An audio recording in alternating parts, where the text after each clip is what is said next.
This is Michael Aron again of NJN News on the afternoon of August 7th, 2006. We're going to talk to Brendan Byrne this afternoon. This is our second interview with Governor Byrne. We're doing this for the Rutgers project on the governors, and we will pick up with him having just been elected in 1973 to his first term. Governor, you told us in our last interview that you went to Arizona after your election to start figuring out how to run an administration, how to be a governor. What's the first thing you have to deal with? First thing I had to deal with was to figure out how many cabinet officers were in the administration. I remember sitting in an airplane and putting them down, and I knew I was short one. So it was a matter of getting reacquainted. You know, keep in mind that I had been in the administration of Bob Miner, and I had been in the administration of Dick Hughes, so that the process was not strange to me. But I had to be brought up to date on it, and I knew I had to fill some posts. And I remember starting out with a willingness to keep anybody from the Cahill administration who would be appropriate to keep. And I talked to Bill Marfucci, who was the treasurer, and asked him if he wanted to stay. I knew he didn't because he had told me, but I offered to keep him on. And as I said, Dick Leone was already sort of slated for it. But I wanted the message to be that I'm not trying to get rid of Cahill people just because they're Republican. I asked Dick Schaub to stay on as banking commissioner. He stayed on for over a year. Republican, then went back to the private sector. So this idea of asking for the resignations of everybody in a prior administration is a newer idea, or at least something that you bypassed. I bypassed it. Because you were close to Cahill. You felt close to Cahill. Yeah, and I thought Cahill ran a pretty good administration. And as I said prior time, that I had read all the reports, study commissions in the Cahill time, that basically his income tax proposal had a ring of soundness to it. His property tax reform concepts, and I think he was on the right track. I never said a bad word about Bill Cahill when I was campaigning, other than to say he couldn't get the votes in the legislature for some of his program. You told us last time that you had asked Herb Stern to be Attorney General. And that he didn't want to be Attorney General. So you went to Bill Hyland. Treasurer and Attorney General are usually considered the two most important cabinet posts. You agree with that? Probably. It depends on the time. I mean, there can be times when Transportation Commissioner might be. But yeah, by a rule of thumb, sure. So fill out the rest of your cabinet for us, if you can, based on memory. Who else did you put in there? Well, why? I put Alan Sagner in as Transportation Commissioner. Originally, I wanted Alan Sagner because of his strong background in healthcare. He had been on the board, or chairman of the board of Beth Israel in Newark, and had a keen interest in health. But the feeling was that I could not get through the legislature a bill that would allow you to appoint a health commissioner who was not a doctor. Since changed, but at that time, so that sort of took Alan Sagner out of that spot, and he had an interest in transportation, and actually wound up loving the job. He later became chairman of the Port Authority of New Jersey and New York, or New York and New Jersey, if you want.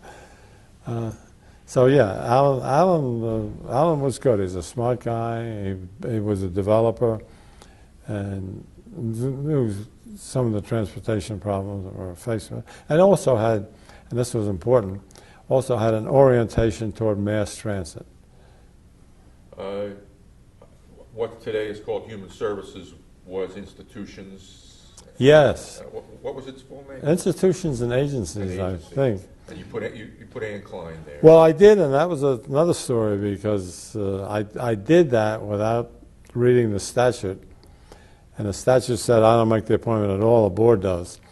And so I got some flack from the board saying you've ignored us and it's not right and it's not proper.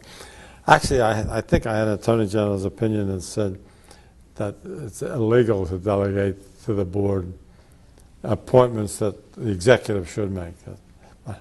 Matter of fact, the Secretary of Agriculture was appointed by the Board of Agriculture. I had an Attorney General's opinion on that too, but I've ignored it, and everybody else is and should ignore it. Well, rather than do 14 or 15 individual decisions, based on your memory, who else did you put into that cabinet? Well, I had a problem with the Labor Commissioner because Joel Jacobson, who had been one of my dearest friends and solid supporters, and was president of the old CIO, really wanted to be the Labor Commissioner and had strong background in it. The problem was that it would have clearly divided the labor movement because there was a Charlie Mastrianti aspect to the labor movement, and that was the AFL. Yeah, and Joe Jacobson. That sort of disappeared, but at the time it was a very telling thing, and so I wanted to avoid that kind of a split, and so I appointed Joe Hoffman, who was a lawyer and knew some labor things, as labor commissioner. And then I had to talk Joel Jacobson into taking the public utility spot in the cabinet, which he at first didn't want to do it, but ultimately did it and told me later that was the best thing I ever did for him. How so? He learned a new field? Yeah, plus it was a challenge. That job was an interesting challenge anyway. You had that job. I had it, Chrissy Whitman had it, Joel Jacobson had it, the big three. Did you appoint people who had supported you, worked for you? I mean, is that the way it goes? No, Ed Craybill was the Secretary of State under my administration, and was an original primary opponent, although he ultimately dropped out of that primary and took the job of Secretary of State. It might have been the gubernatorial candidate had I not gotten into it in '73. And then he ran into a little traffic early on because of something that happened years and years ago. You know, we talked about traffic and what I asked you in the last interview what traffic means. Problems, you said. Yeah. Since you were expected to win easily, this allowed you a head start in planning a transition even before the election. Did that help? In a way, it did, but you know, in the campaign, you don't. First of all, they never showed me the polls. They just told me I was ahead, but they never showed me how much I was ahead. And so my attitude was until election day, I'm campaigning, and so concentrating on organizing the government did not catch my attention until after I had won. Was there any jealousy between the people on the transition staff and the campaign staff that you recall? Yeah. Yeah? Tell us. Well, actually, there were two factions that were helping me get to be governor. One was the Dick Leone, or the egghead faction, if you will, and the other was the Hudson County practical politics faction.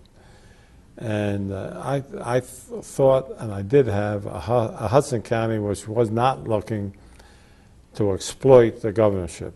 and that was good. And so I wanted to keep that.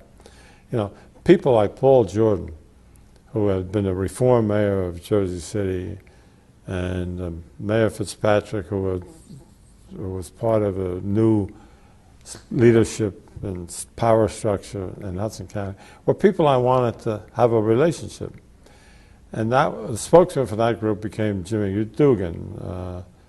And Jimmy and Dick Leone didn't see eye to eye on a lot of things, and so there were times when I had to make the choice between Dugan and Dick Leone.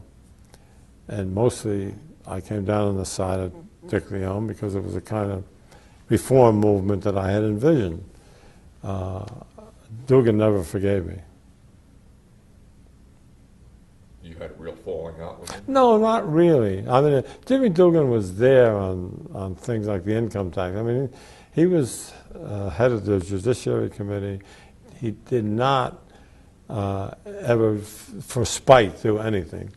And when the income tax was on the board, he spoke in favor of the income tax and helped mobilize the Senate vote to get it passed ultimately. If he wanted to destroy me, he could have. Did you make him state chairman at one point? Yeah.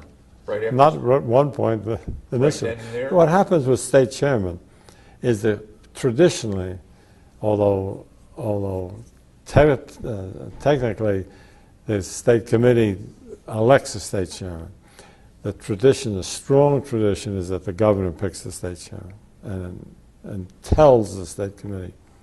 And so that's what I did. Right after the 73 primary? Perhaps before I became governor, yeah. He had that job no matter what happened to me. This tension between the eggheads and the Hudson County types. Yeah. And by the way, most of the Hudson County types are very smart people, both academically and otherwise. And guys like Jimmy Dugan and Paul Jordan and Bernie Hartnett, very bright guys. Nonetheless, these two factions that you've identified, Yeah, did the tension between them lead to problems later? sure. What kind? What are you talking about? It's carried over to the 76 Democratic Convention and who controlled the New Jersey delegation. And Jimmy Dugan controlled the New Jersey delegation. Ultimately made his deal with Carter, but ran his own slate, which was not the pro-Carter slate that we should have had. Who was it, pro-Kennedy? I think they were an independent slate, and their attitude was, there's a lot of good candidates out there. New Jersey ought to be able to look at them all. And I had been closely identified with Carter. One thing that maybe we forgot to touch on when we talked about the campaign was David Garth. Was he important in your election? I think so. Remember, Garth had me, and I had gotten Garth. First of all, I went through the primary without a media advisor. We did all direct mail in that 73 primary. Now it comes time to pick a media advisor for the fall campaign. And I interviewed with David Garth, and he had just done the Bradley campaign in California, Los Angeles, and so he was not busy. And the nice part about New Jersey is all the media consultants are available because it's an off year. So we made a deal with Garth. He did some effective television. And I think it was very helpful. What did you think of him at the time? Of David? Yeah. A hard-nosed, very practical guy. He had Jeff Greenfield working for him at the time, so I interfaced more with Jeff than I did with David. But he put together. He was sort of the man back then. Oh yeah. Well, not quite. And the next year he handled both Alec Rosso and Hugh Carey. And that's what really establishes his firm reputation. because he did those campaigns. So he won New Jersey, New York, and Connecticut in the space of 2 Yeah. years. I once made a funny where I forget what the situation. Oh, he had Ed Koch too. Remember? That would be a few years later, I think. 77. Yeah. Your second. Yeah. Right.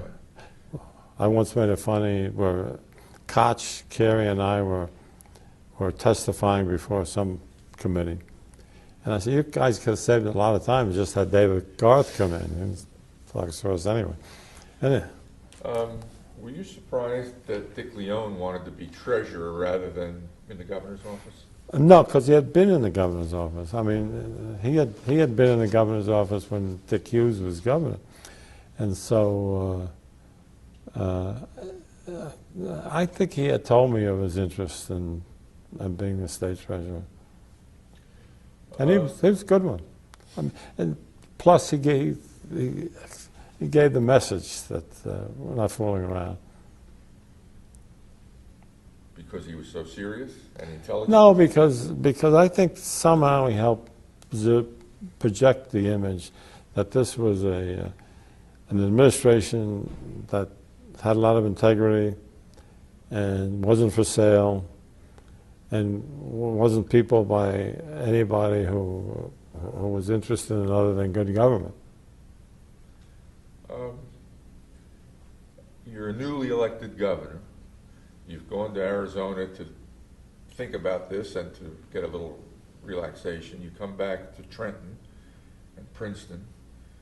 I was in West Orange at the time. Were you? Oh, that's right. You don't get Princeton until you're sworn in. Yeah. What was your typical day like during this period of time? Transition? Yeah. Talking to a lot of people, evaluating candidates for different jobs, trying to figure out how to structure a government, trying to figure out, aside from cabinet officers, who else we wanted in government, and getting ready to take over.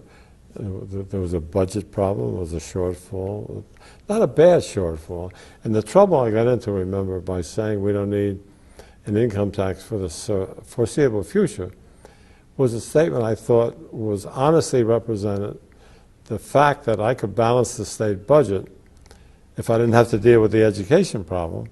And I kept saying that I was going to deal with the education problem separately. But I got that other thing hung around my neck. I think John Degnan spoke about that in our interview with him this morning and said that people thought you were parsing it a little too finely, and all they remembered was you didn't think there was a need for an income tax. Yes, absolutely.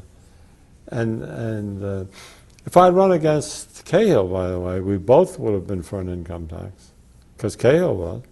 And I had said that I would only be for an income tax if it met certain criteria, and that all got lost. And that's the way you deal with the public. And John Degnan, by the way, is the one who advised me not to try to justify that statement, but to take it for what the public viewed it as, and go from there. And so I never try to say, hey, look, I really did say. And my opponent in the whole 73 campaign accused me of being for an income tax.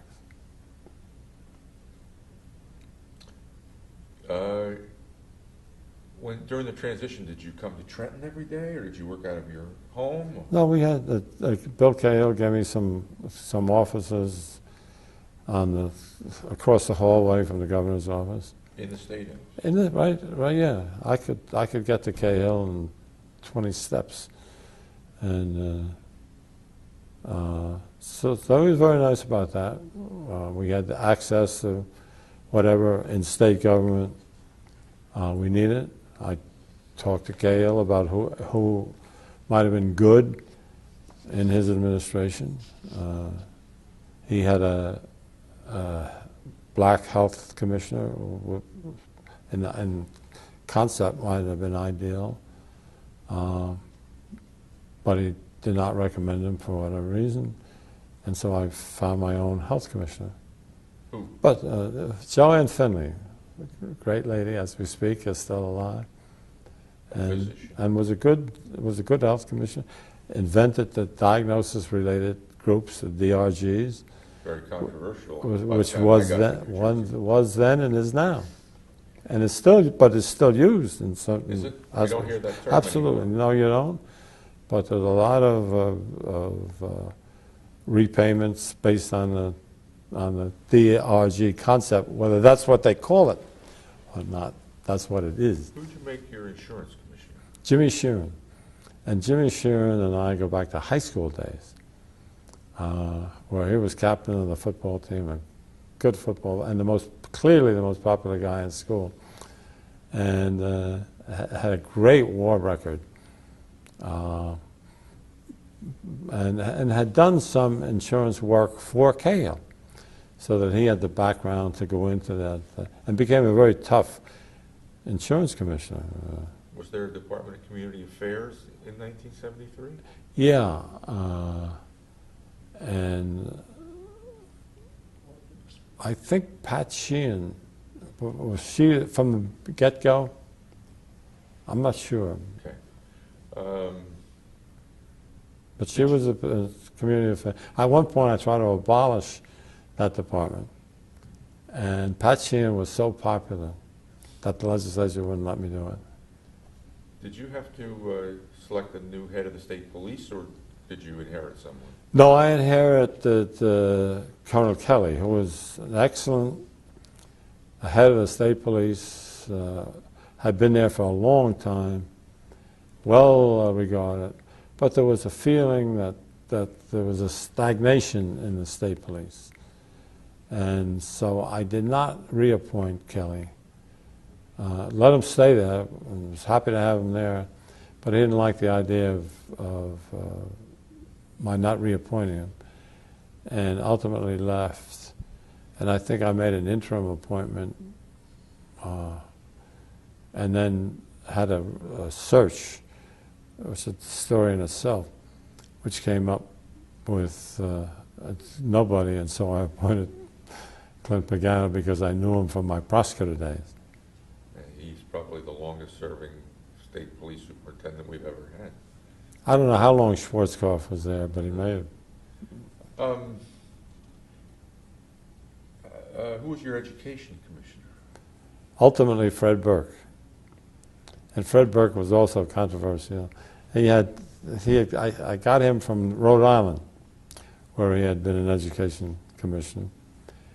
And Fred had some good ideas, looked a little pugnacious when he appeared, and was an easy target for people who hated either the education program or the way it was administrated or the amount of red tape.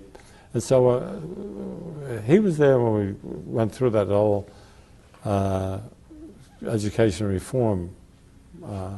And Tom Kaine made a campaign issue of Fred Burke, how he was going to get rid of him. And so he didn't have a chance after. But he lives on in the name Abbott versus Burke. Absolutely. How about David Bardeen? What did he do for you? David Bardeen is an interesting guy. My staff wanted somebody else who had been in the Kennedy administration. And I interviewed the guy, and I just didn't have the rapport with him. And so the name of David Bardeen came across my desk. He was in Israel at the time. He was going to be what, higher ed or? Oh, Bardeen. Oh no, always for DEP. I'm sorry. Always for DEP. And you know, he's a guy that wore sandals and no tie and so on. Character. And I think when I get the feedback, David Bardeen was a good commissioner of environmental protection. And by the way, it was David Bardeen who resurrected the Liberty State Park concept. It had been dead for a couple of years. The idea had been there, had been proposed, but nobody was moving on it. David Bardeen did that, and I think David Bardeen, as we speak today, in 2006, deserves a lot more credit from Liberty State Park than some of the people whose names are on plaques there. What was your first impression of him when you first met him? He was an interesting guy. And the environment is full of interesting guys, challenging people. David was able to immediately, I think, gain the confidence of the environmental community. And you inherited Phil Alampi, and you said a moment ago that the governor doesn't appoint the agriculture secretary, but what was he like? the board. Phil Alampi was the best showman that the state has ever had. And he was good from that standpoint. And what happened with Phil Alampi is when I did the Pinelands, the farmers were totally against it for pretty good reasons. I mean, the Pineland, putting their farms in the Pinelands affected the property value of the farm and frankly their ability to borrow money. So Phil had to walk the fine line between my determination to save the Pinelands and the farmers' outrage that I was interfering with their private property. And he did that pretty well. But he certainly was a good spokesman for the farm industry and for the state. You say he was the greatest showman the state's ever seen. Well, he had been on WOR doing the early morning, the 5 o'clock market report, farm market reports, and so he had a sense of public relations, great sense. Higher education. Who did you put there as chancellor of higher education? I think I started with a holdover, and that was a guy by the name of Ralph Dungan, who had all kinds of qualifications, difficult personality, but he was well respected. He did not get along with Stan Bergen, who was running the medical school, but he was good. He was not all that imaginative, but he was certainly competent to hold the job. What would you ask a prospective cabinet officer? What type of questions would you ask somebody when they came in for? It varied with the job and the. Now, I was doing something like a law enforcement or a utility thing where I knew something about it. It was one thing. If it was an education commissioner, I might not have asked deep probing questions about school financing and other like. Did you have to worry about, did you have to ask the question, is there anything in your background that you wouldn't want to see in the newspaper and that would bring discredit upon the administration?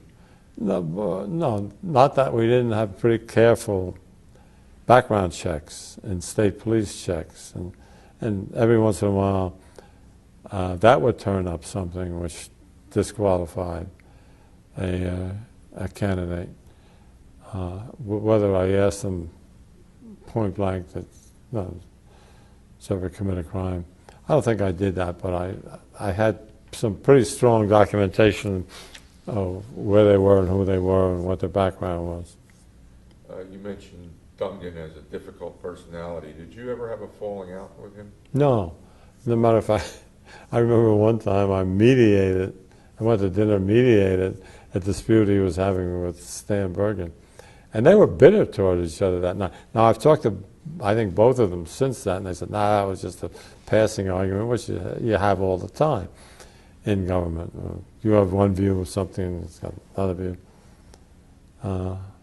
But there.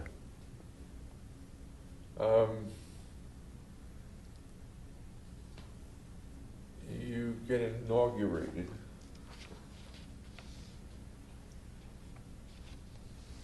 Let's go back a second. You mentioned Stan Bergen, and I think some people have wondered about Stan Bergen in light of what's been happening in modern times at the University of Medicine Sure. and Dentistry of New Jersey. Did he create the system that got out of control years later? No. When Stan was there, whatever else, Stan was in control. And Stan knew what was going on and could tell you what was going on. He was regarded in some quarters as high-handed, but he had control of the thing. And I don't think anybody thought in Stan Bergen's time that this was a dumping ground for political appointees. I never even thought of suggesting to Stan Bergen that he hire somebody. I mean, that was his operation. It was run for good or bad, and I thought it was run for good. He ran it. He was in control. I'm not sure. And by the way, from the beginning, I took an annual physical at the College of Medicine and Dentistry, so that I got to know some of the doctors there. I was assigned a personal physician, and so I projected the feeling that it was my medical school too. What were your early contacts with the higher education community? Well, I remember campaigning in '73 and appearing before a meeting of the New Jersey College Presidents Association, and being asked what I wanted from higher education.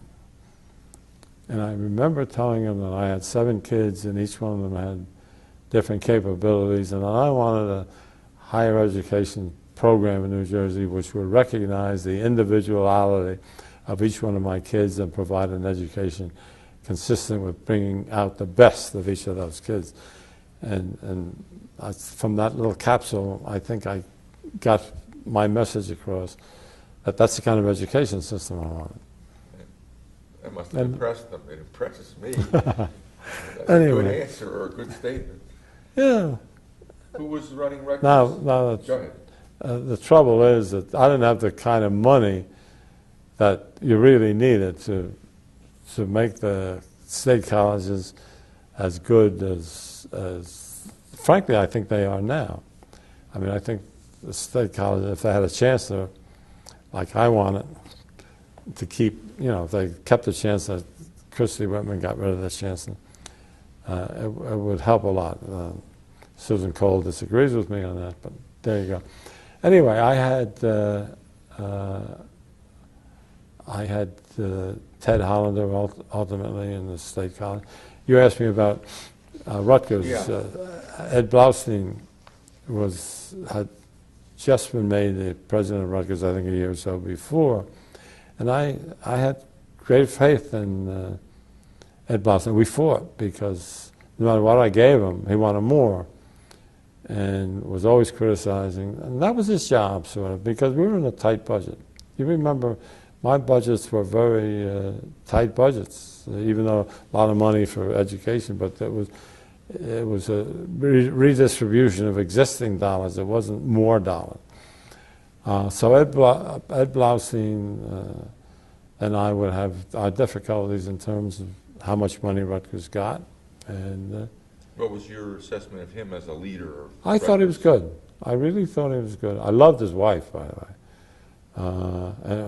who was a very smart lady. Doctor died prematurely, but had a real feel for people, and so did Ed. I think helped with the image of Rutgers.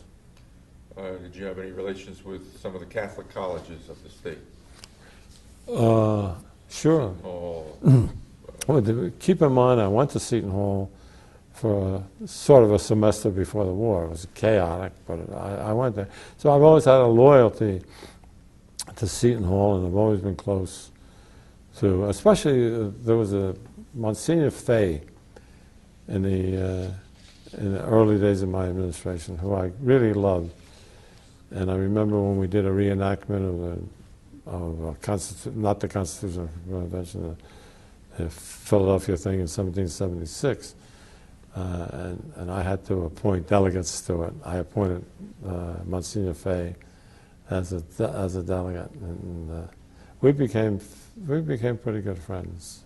You also went to Princeton. Did you have relations with Princeton when you were governor? Yeah, oh yeah. Well, first of all, the governor's on the board. And I was the first governor that, I'm told I was the first governor that actually went to the board meetings and participated in the board meetings. And at that time, Bill Bowen was president of Princeton. I had a son in Princeton at the time. And so sure, I had a relation. And every once in a while, Bill Bowen would call me and ask if he could come over for a cup of coffee in the morning. And he would come and we would talk problems. So there was one instance where the Department of Higher Education was going to tell him what courses he could run and what courses he couldn't. And I had to straighten that out in a hurry. But things like, and you know, things like that.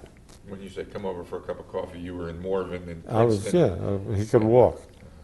He could walk. You had served in the governor's office under Governor Minor. Did you consider changing the structure of the staff, such as creating a chief of staff at the start of your second term? Well, there was nothing that changed from the Minor days. Because in the Minor days, there were only about 4 or 5 of us in the whole office.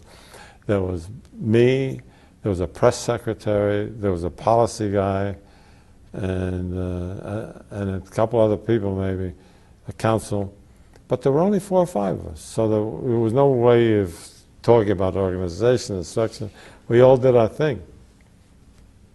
So yeah, when I became governor in my own right, I started out with that concept sort of, and I had a secretary instead of a chief of staff. It wasn't until I appointed Bob Mccain chief of staff that my design was deliberately to give the chief of staff a lot of power. And the chief of staff, for the first time, could make commitments that he knew I would keep.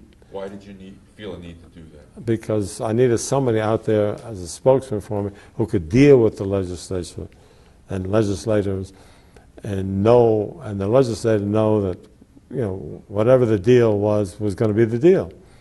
If you had Brendan Byrne, who was secretary to Governor Minor, and only Minor could make the decisions, Brendan Byrne could get a lot of information back to the governor, but he couldn't make the decision, and he couldn't commit.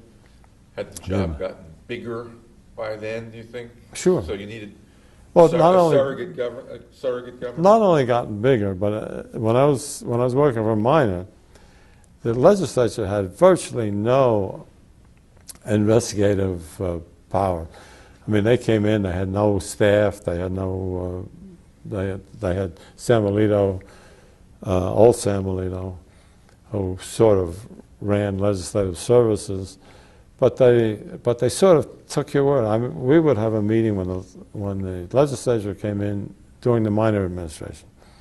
We would have a meeting of the Democratic legislators, and I or somebody else would sit and tell them what the administration's position was on the bills that were coming in that day. They had no independent research to make, not that there weren't bills where they, on their own, came to conclusions, but they had no structured research arm that helped them much. So I remember sitting with Ed Crabiel, who was the minority leader, until 3 o'clock in the morning, sitting beside him.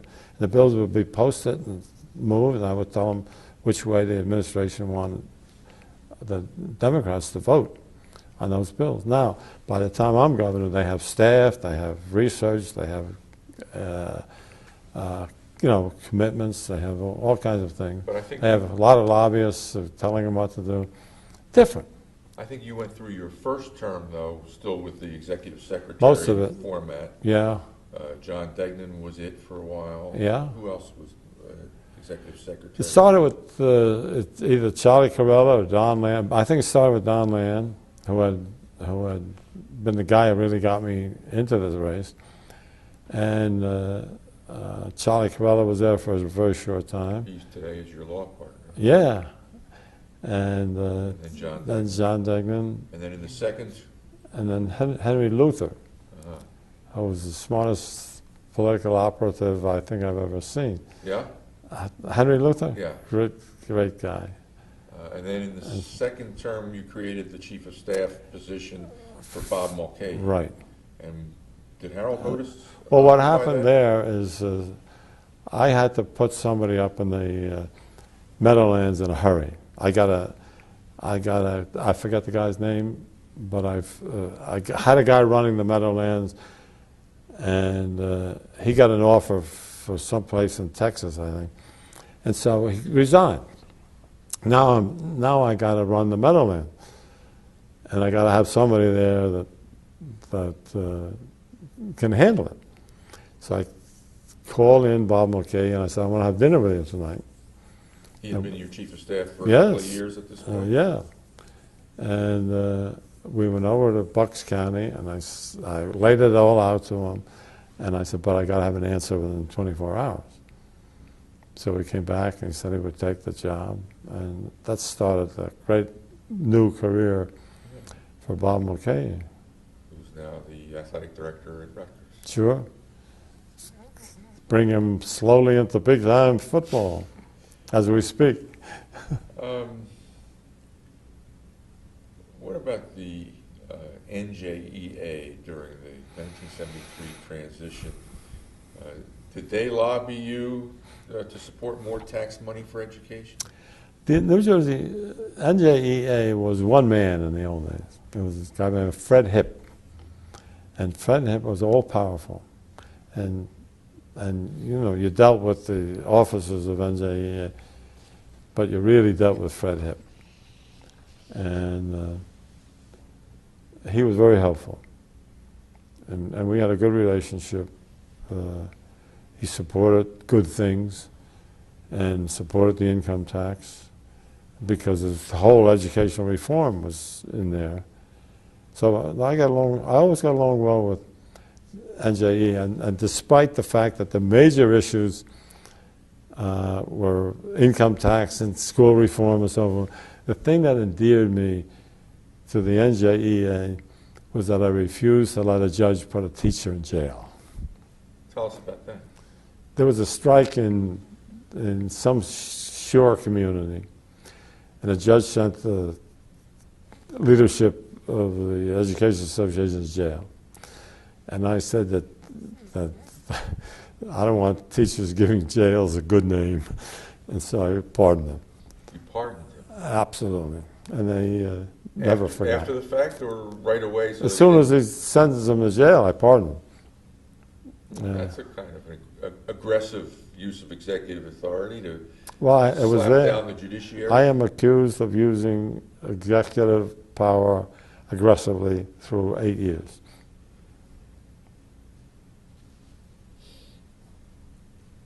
Apart from Alan Sagner, who were other business supporters in your first campaign? Who were the other business supporters in the cabinet? Well, guys like not necessarily in the cabinet. I would have a group of executives. Bob Ferguson, for example, who was with the bank.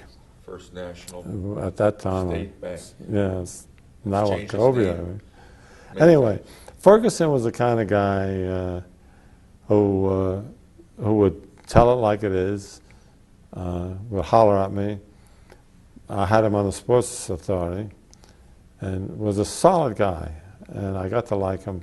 He would holler at you. Oh yeah, and even try to organize while the guys were waiting out in the vestibule to come in and talk to me about an issue. He would try to mobilize them to a position against mine. But the thing was that when I decided, and that was what was going to happen, he became, he was reasonably supportive. I mean, he wasn't taking cheap shots. But I got along pretty well with the business community. They were not vicious toward me. I remember in 1977 campaign, the then head of the Prudential Insurance Company became I think he was the president, became a chief fundraiser for my opponent.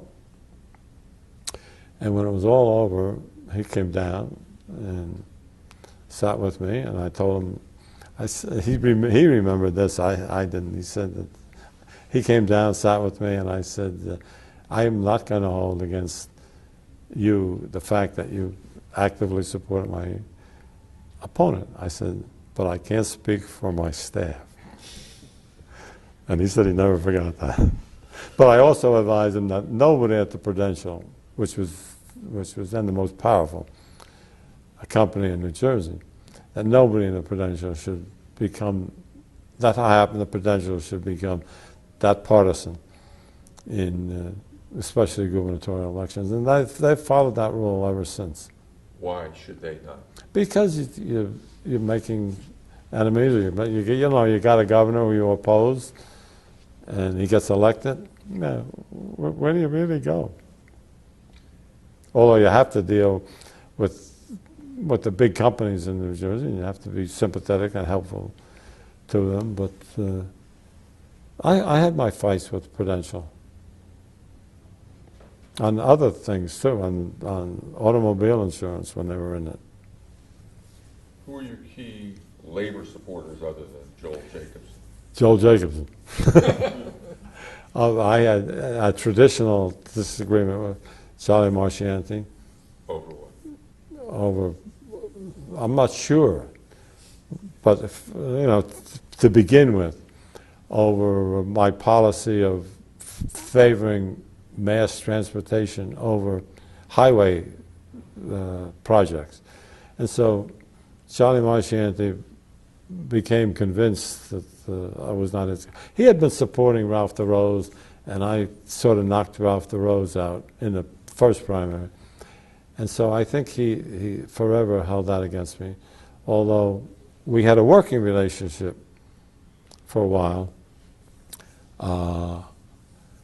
Anyway, Charlie Marchianti and I never really hit it off. But the building trades were my real supporters. I mean, guys like Jimmy Grogan, who's now the head of the whole mishmash in Washington, building trades. And I hit it off very well. Had guys like Zach Critchley with the roofers, and a number of other people from the old left-wing labor unions who were great and good friends, and we worked together. Was it problematic for you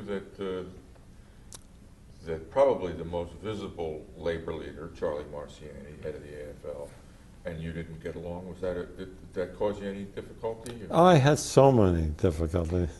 And Charlie Marchianti had to wait in line.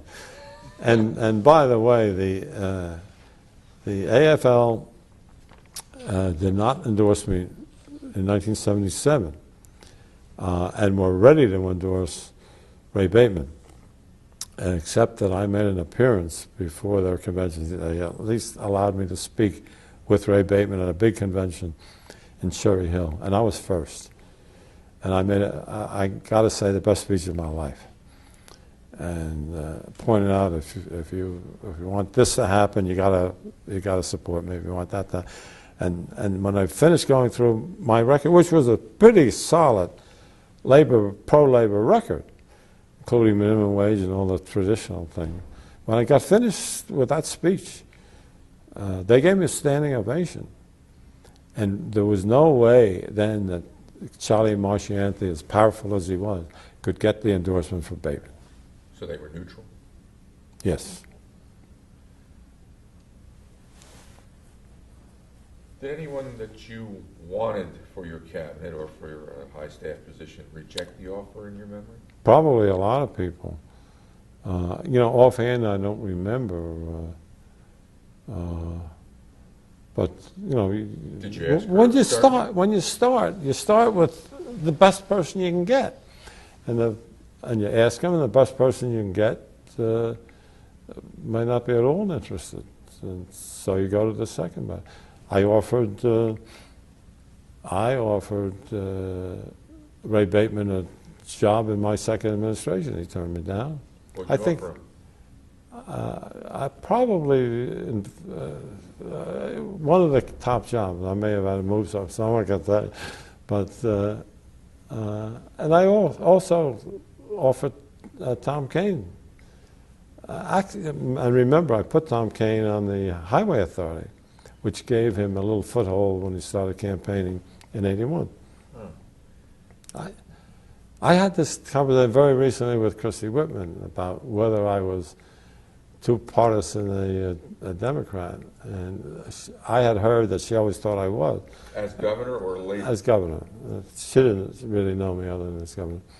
Anyway, I think I convinced her that I was not only not partisan, and the Democrats knew it, but that I was really looking for the best people for the job. When I created the job of economic development, the EDA, I created the EDA, and the first guy who I put in that job was a retired Wall Street Republican who ran for Congress, I think, as a Republican.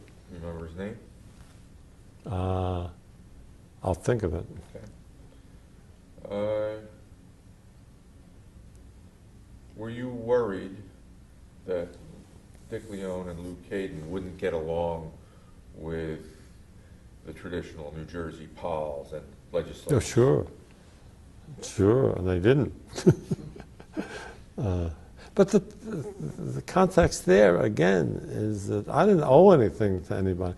When I ran for re-election in '77, I did not have a single county chairman in my corner, not a single one.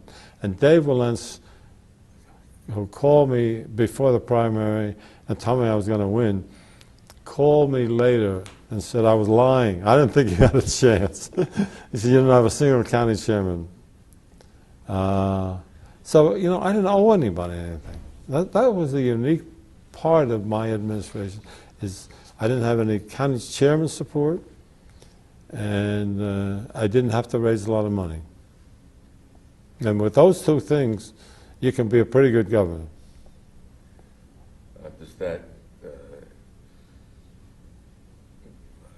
Does that echo again in this moment? No, except that Karzai doesn't need the money, so that he's free of that aspect of it. He's got to get along with county chairman, because in a lot of counties, the county chairman are instrumental in picking the candidates for the legislature. Didn't you have to get along with county chairman? No. Too? Why not? I didn't have to get along with county chairman because they didn't do anything for me. And so when I had a proposition up before the legislature, yeah, I had to deal with the legislators, and in some instances they had to go back and deal with county chairman. For instance, Essex County, when I'm trying to get the income tax through, I mean, guys like Dick Cody was in the first term, and I had to one time ask Harry Lerner to come down and talk to Dick. But Dick was his own man even then. Did he vote for the income tax? Yes. He also got an exit off 280 into Orange. Were they really connected, those two No. things? I never knew it until Cody told me years later. Who were the key county chairmen when you were first elected? Well, the key county chairmen were in Essex, you know, in the big counties. Essex, Hudson, Camden. Yeah. Except that the county chairman had lost a lot of their power, and Hudson County hardly had a county chairman. You had Paul Jordan, who was the mayor of Jersey City and had a lot of clout in the old days. You had Tommy Smith, who became mayor of Jersey City, but even Tommy Smith didn't control the Hudson County delegation. Harry Lerner had a lot to say, and Essex County, because he probably could have taken you off the ticket, although I'm quoted even back then as saying that if he tried to take Cody off the ticket, Cody could beat him off the line. Which I think happened some Yeah. years later. Sure. Are the county chairmen yet even weaker today, or has it sort of stayed the same? Well, to give you an example, Corzine beat the county chairman on the Weinberg situation, and that's for now recent history. Right. Bergen County Democratic chairman wanted somebody else to take an open Senate Sure. seat. Corzine backed Loretta Weinberg. Sure. During the transition, did you meet with Chief Justice Hughes? I doubt it. Why? Hughes?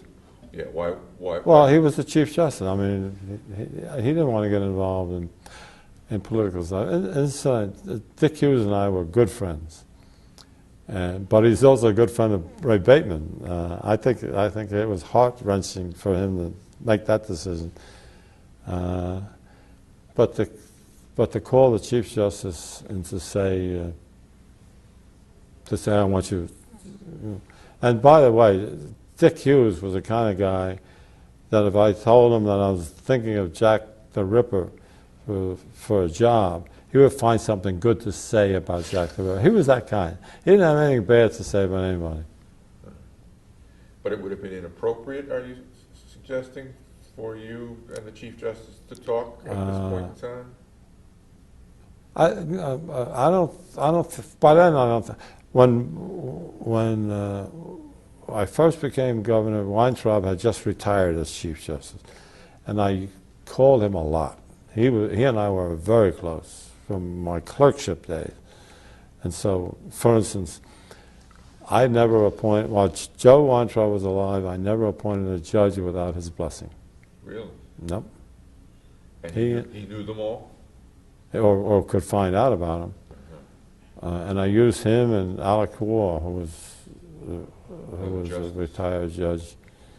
As Waugh would find out about anybody I was considering for a judgeship. Frankly, I think the feedback is that I appointed damn good judges. You don't always get that feedback about governors, frankly. But Weintraub had an absolute veto. You know, he didn't always recommend, and sometimes he would tell me he wasn't crazy about somebody. But if he said no, I didn't appoint him. How about prosecutors? Did you have someone you could check out a prosecutor? Same with? thing. Who? Weintraub also? And but keep in mind, I had been a prosecutor, and I knew most of the guys who were either eligible for those jobs or had the job. So when it came to a prosecutor of Essex or Morris County or county where I sat, I knew what was going on, and I think I had a pretty good eye because I had run the best prosecutor's office in the state. I really had, and anybody will tell you that. So I knew what the standards were, and I knew. What is the standard for measuring the best prosecutor's office in the state? Good trial lawyers, good guys with a great ethical sense, guy who was committed to organizing an office and running it well. When you were filling a cabinet and you say you're sure you were turned down by some first choices, was salary a big reason? Or? Maybe. I don't remember that. I mean, we're paying up to $60,000. All right, we're going to take a little break. All right. What was the guy's name? I forgot from EDA. Bob Powell was later, but he wasn't. Who? What goes here? What we can do to correct it? And he said, "Don't vote. Don't bother." He said, Briscoe's wife is off the board. Now, do you want to put this on? No. You want to talk about the Started the roll taker thing. Okay. But he was one of the. Governor, when you took office, You had a pretty close relationship with Marty Greenberg, who was elected to the state senate in the same election in which you were elected governor. He had lost an election the year before, I think, or 2 years before. Yeah. How did you know him? I knew Marty Greenberg for the first time when I was working in Minor's administration. And Harold Kolofsky was counsel to the governor. I was secretary to the governor. And I remember, for some reason, Harold Kolofsky coming in with this young guy and saying, "This is the smartest law clerk I've ever had." And Harold was a pretty good lawyer. Became a judge. So I meet Marty with that strong introduction from Harold Kolofsky. And we worked together in the governor's office for a short time. And then when Minor sent me up to become the acting prosecutor in Essex County, Marty asked if he could come up with me. And I took him up. He handled one difficult investigation at the medical school, actually. And then we became law partners for a while. So that we've got a strong history. Law partners before you became a judge? Yeah. Once I became a judge, I had no more law practice. Except I did have a short time when I declared in the primary, and I became technically a member of that law firm again. But I never really accomplished much there. Did you and Greenberg used to drive to Trenton together from West Orange? East Orange. Actually, I would meet him. I had the Governor Minor had a second car. He had a state car which he drove. He drove or the trooper drove. And he had a second car which was a standby car which he gave to me. And now I got the state car, and I got a guy by the name of John Farley, who was an old Passaic Herald News newspaper reporter who had become Minor's press secretary, and Marty Greenberg, and Vince Biuno, who later became counsel, or had been counsel to Minor, later became a federal judge. So we would meet in East Orange. Our cars would be parked on a side street in East Orange, near the Parkway. And so I would pick these guys up. And Dave Satz, by the way, was often part of that group.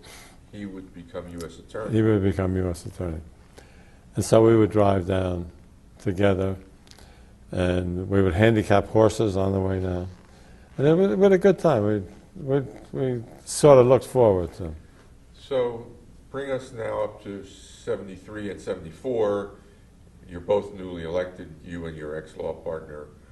But he comes out of a different faction of Essex County than Well, you? no. Marty had run on the organization line 2 years before that, I guess, and lost. And then Ran for Senate or Assembly? I think the Senate. So now it was 1973, and they, in fairness to Marty, they had put together that line before I was an announced candidate. So he had that line or nothing. I didn't have a line. And they backed somebody else? And they were on the line with Ralph DeRose. Who was from Essex County? Oh, sure, and who had the organization's support. Now, in fairness, I think when I got into that race, Marty Greenberg, frankly, among I think some others,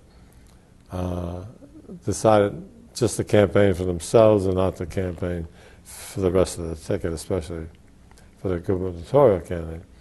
And he did. And there were unauthorized signs, Byrne, Greenberg. I may have one somewhere in the archive. So that everybody knew he was for me in that election. When I became the elected candidate and prospective governor, Marty gave me a lot of good advice. evaluating personalities and whose qualifications matched what job. And so I got to rely on him a lot. And then when he became a member of the Senate,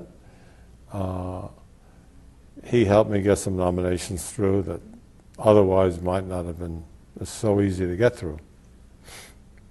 How good was it to have a friend in the Senate like that? Nice. It was not. First of all, Marty is smart. As Harold said when I was first introduced to him, he's the smartest law clerk I've ever.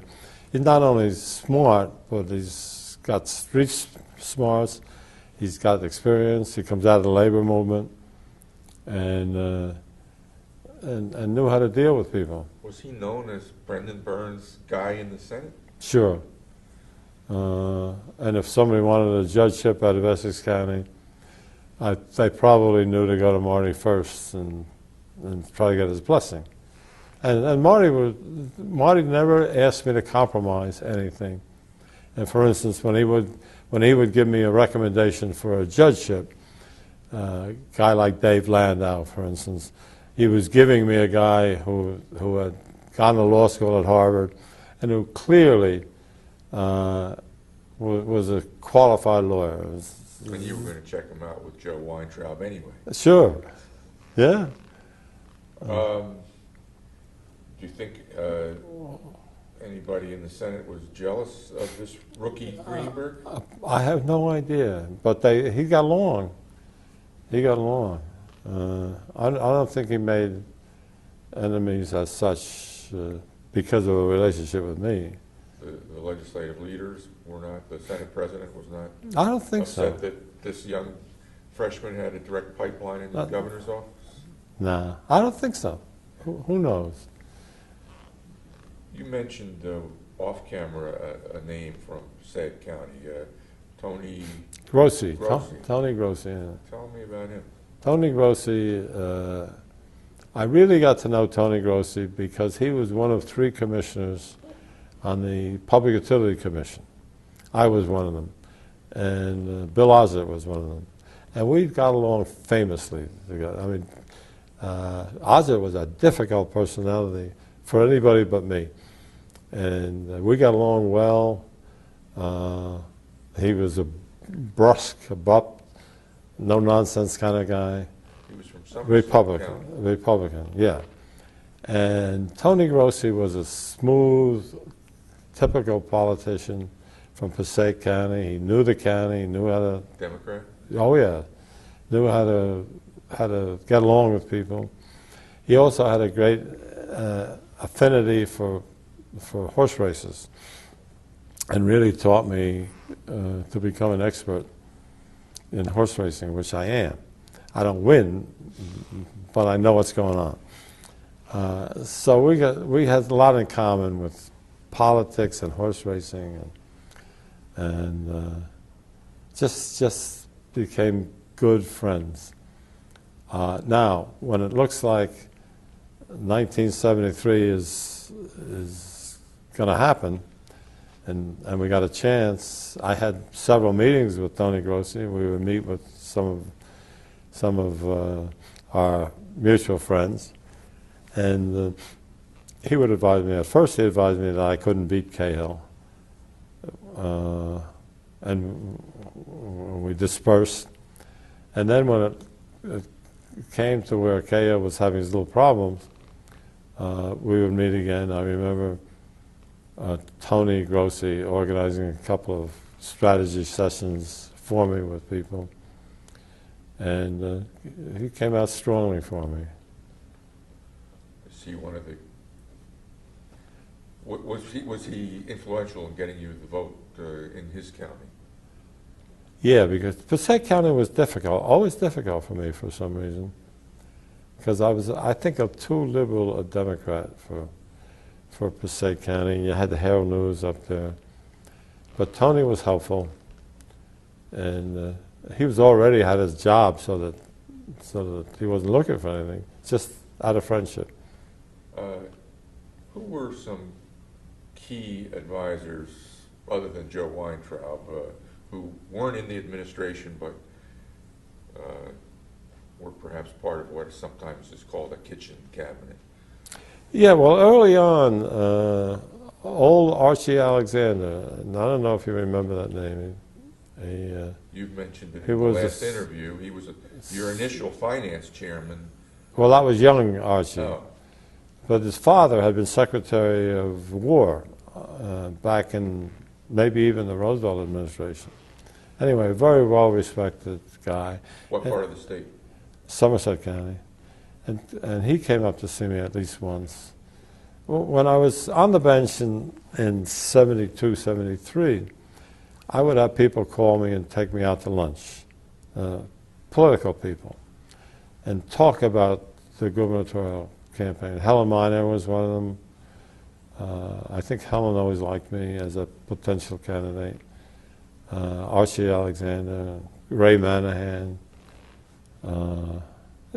people who were not totally enmeshed in the day-to-day running of Democratic policy, but who were interested in who does run it. And so I had a series of lunches like that. Most of the time I would tell people that I didn't think I was interested in doing it. It didn't look like. And I liked Cahill, frankly. So ultimately in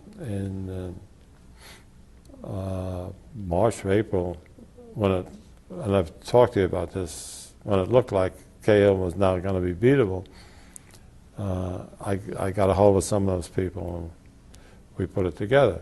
How about Dan Gaby? Dan Gaby, Dan Gaby was a little bit interested in becoming Commissioner of Community Affairs. A smart guy, a guy I respected. Matter of fact, it was Dan Gaby and Steve Adebato who came to see me a year or two before when it looked like Pete Williams was having alcohol problems and that we might need another candidate. And they came to see me about being that candidate.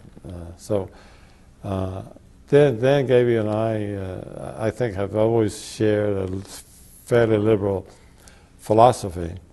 And I don't know what happened that he didn't get in the administration, but he was a respected advisor. He may have been more interested in doing things for the administration than being in the administration. In those days, he was the head of Keys Martin Advertising Yes. Agency. Yeah. I remember he used to fly around the state with you sometimes. Dan, I wouldn't be surprised. How about Joe Katz? Was he part of your gang? Joe Katz had been a reporter for the Old Newark News, and was a liberal reporter among in the at least the superstructure of the Newark News was very Republican. Never said a good word about me editorially. That I got good coverage at the Newark News, but never editorially. Joe Katz was the kind of guy who would call you and say, here's something you might do that would get you some publicity. And I remember one time. As a reporter, he would do that? Might. Okay. Well, the news stories. I remember there's a picture of me somewhere in the archives here, of me holding some guns, and everybody thinks had to do with law. Actually, I was making a pitch to the freeholders when I was prosecutor for more money to buy ammunition, and I showed you that reloading the used shells wasn't a good idea, and that a couple of the guns had actually exploded. So I don't know whether Joe called me on that or whether I called him. But he was the kind of guy, if you had a good story, would be sympathetic and help you make the best of it.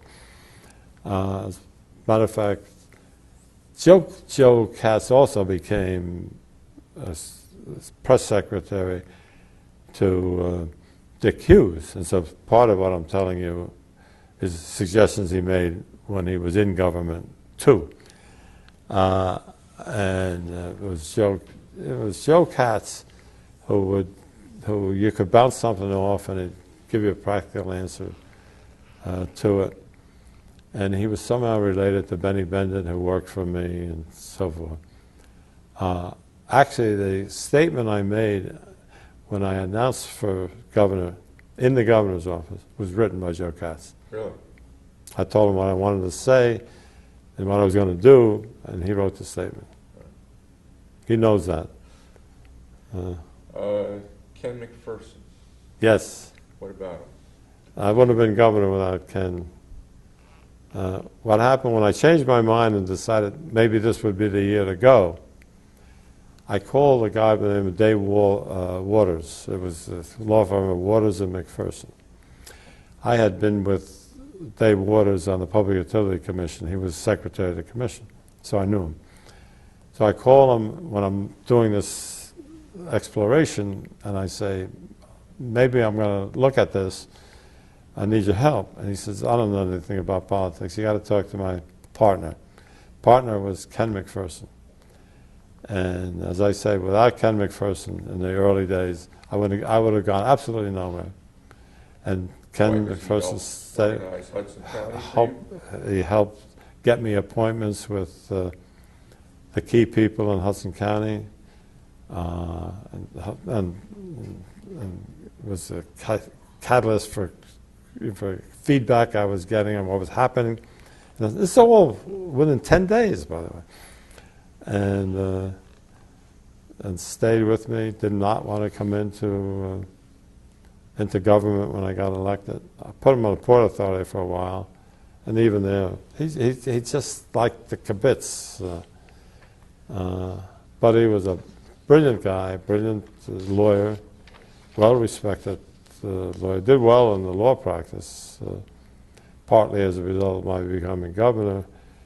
I think he was able to broaden his law practice.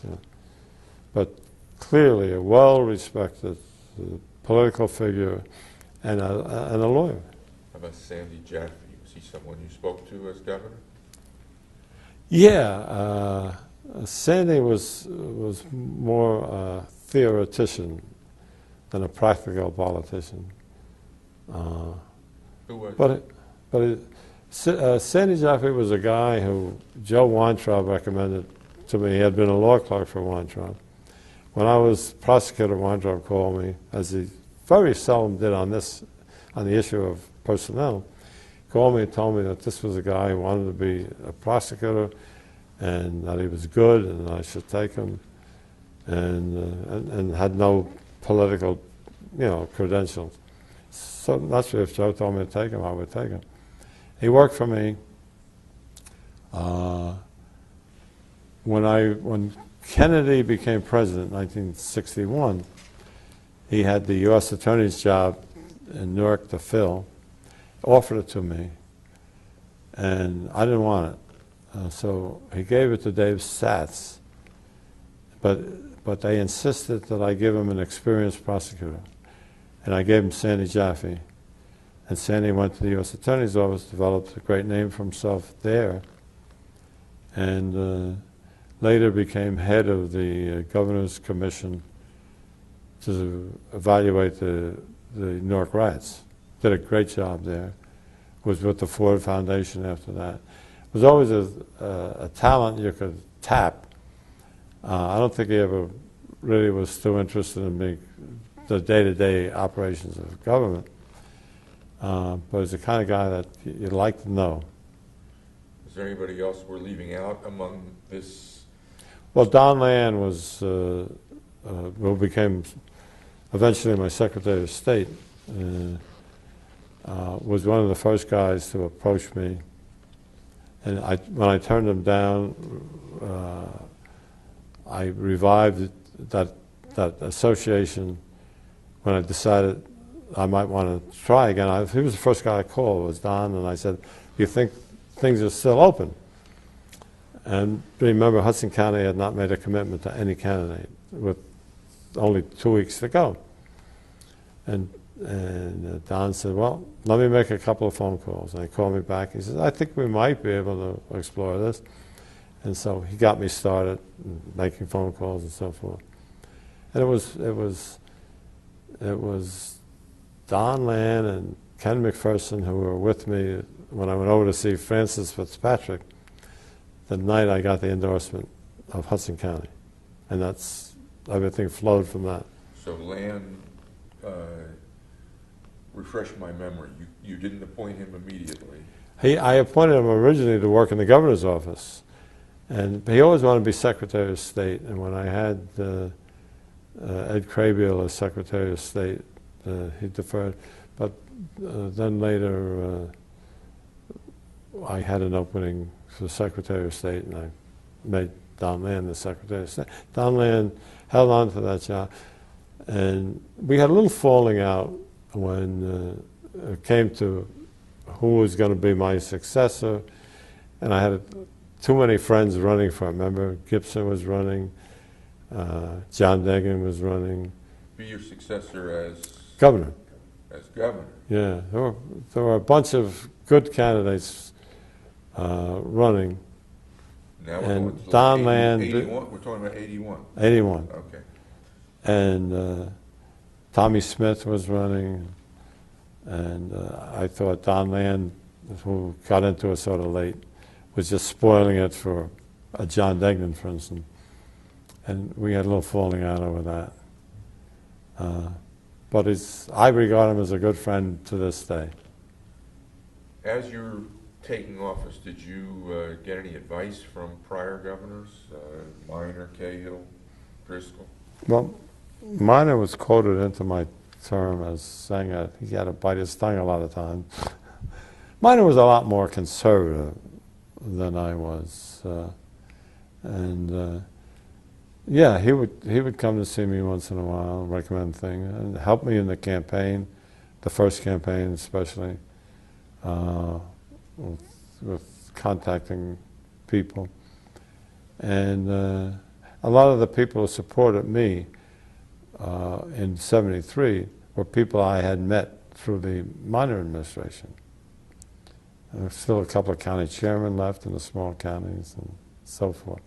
So yeah, from that standpoint, it was a nice relationship. We had continued. Minor was a pretty good tennis player, and he would call me every time he had a spare moment to play tennis, and he had a few. And I would arrange the tennis foursome for him. So yeah, we maintained our relationship, friendship, and then. When Helen ran for Congress because I asked her to. That was the district, we're off on something else, that was the district I wanted Bradley to run in. And when Bradley decided not to run, he wrote me a letter and told me why.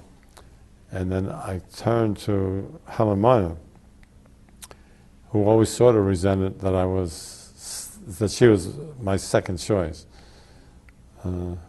But no. But she won. Yeah. In a tough district, too. Cahill, did he give you any advice? You told us last time that he left you a note. Yeah. On the desk. He would call once in a while. And by the way, he was very helpful. Let the records show that first year I was in office, I put up a major bond issue, and it lost. And it was a bond issue composed of transportation, various things that states should have had. I lost it. And that taught me that bond issues had to be bipartisan. And so I established what was then called the Cahill Commission, and Bill Cahill headed it. And they were to evaluate capital needs requests from various cabinet officers and education and so forth, so that when a proposition got on the ballot for a bond issue, it had bipartisan support. And I think they continued that for a long time, where bond issues were regarded as bipartisan, and I think they still are, basically.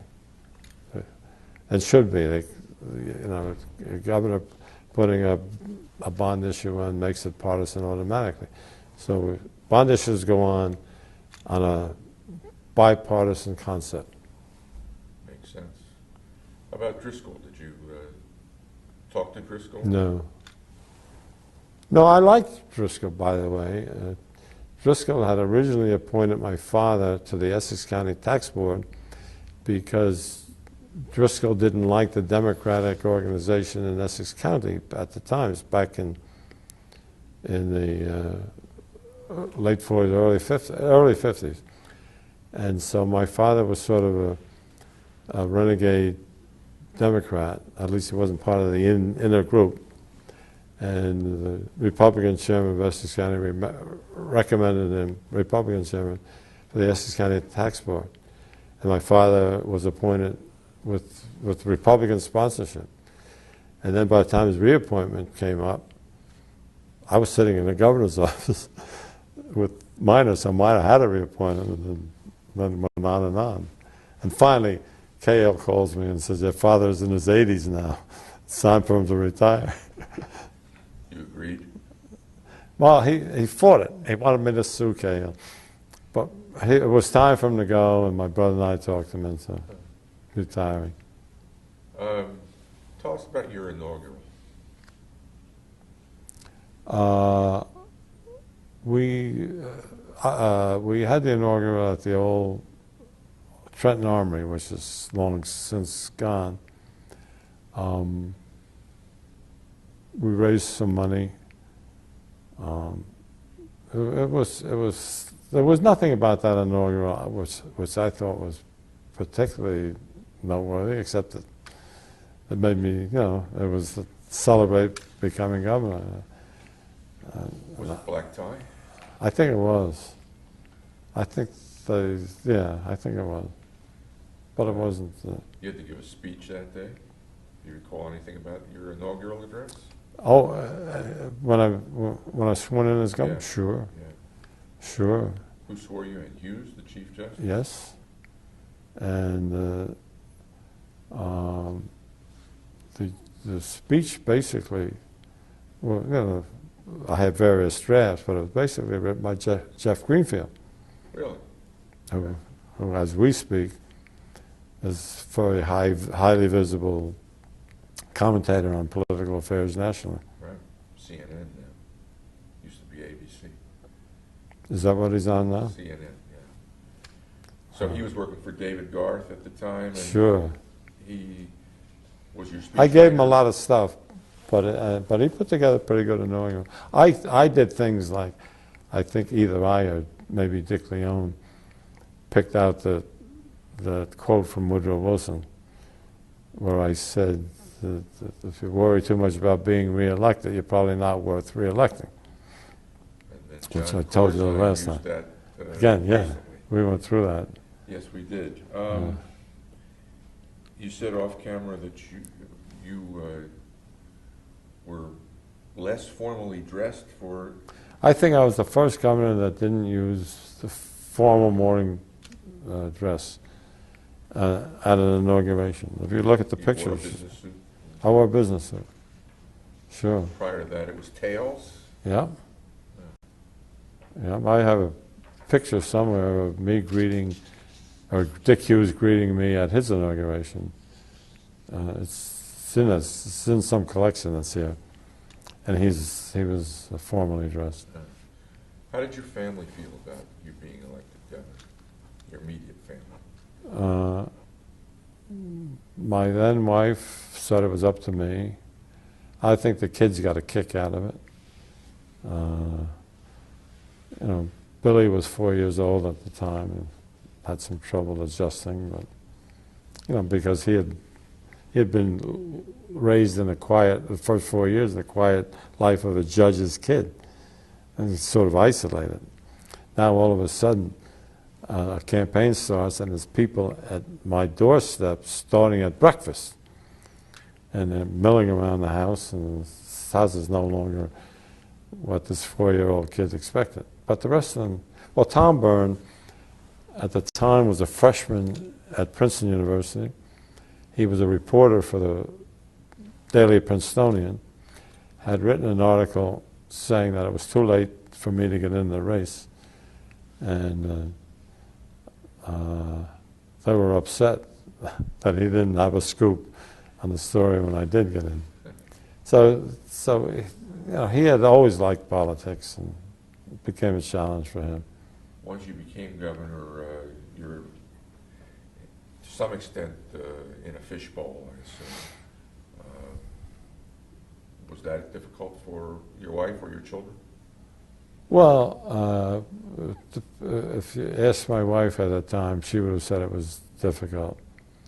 I think they were able to maintain their own sort of lifestyle. I mean, they moved into Morven.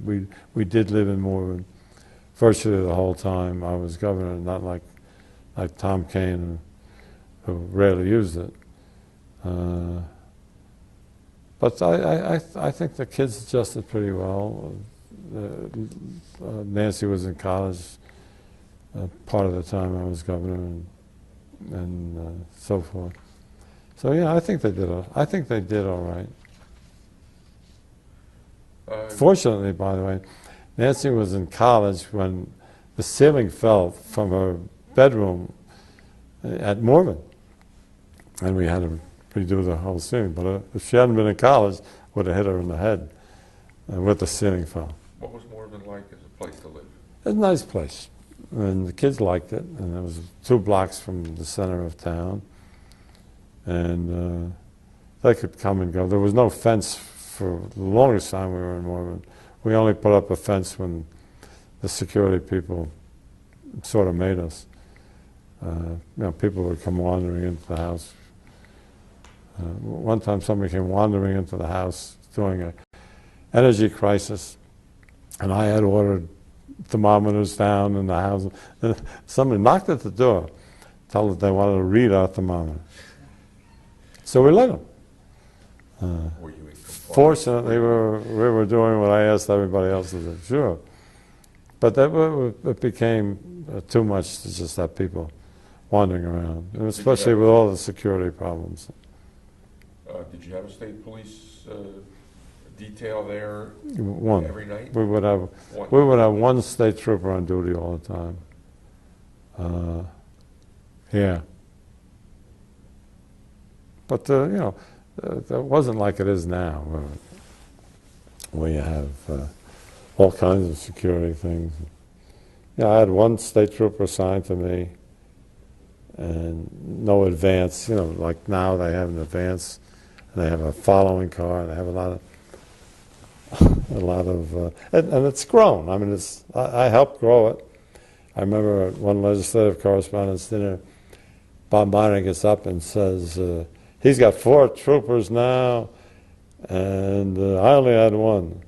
I said, when I got up, I said, you only had 1 trooper, but you don't have an income tax either.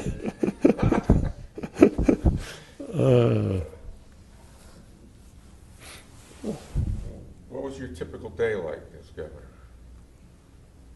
I think I spent a fair amount of time in the office. And then a typical day, in this weather anyway, I would go home at about 5 o'clock. I would find either one of my kids or one of my staff or somebody to play a set of tennis. Then I would go out to do the evening stuff, which was usually a couple of dinners. And try to get home by 10 o'clock.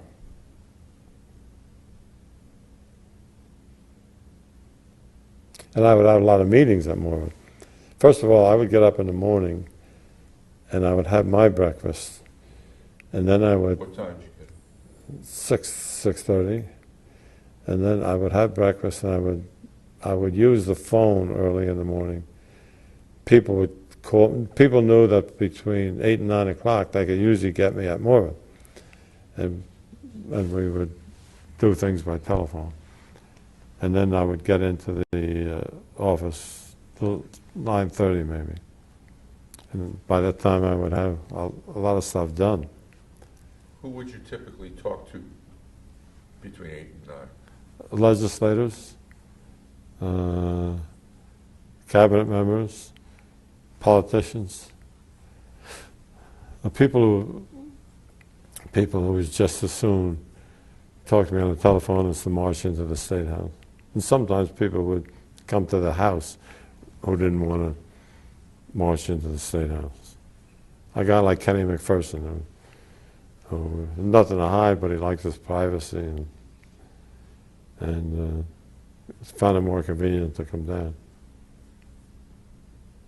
It's quicker to get to Morven from Essex County too than to Trenton. Anyway,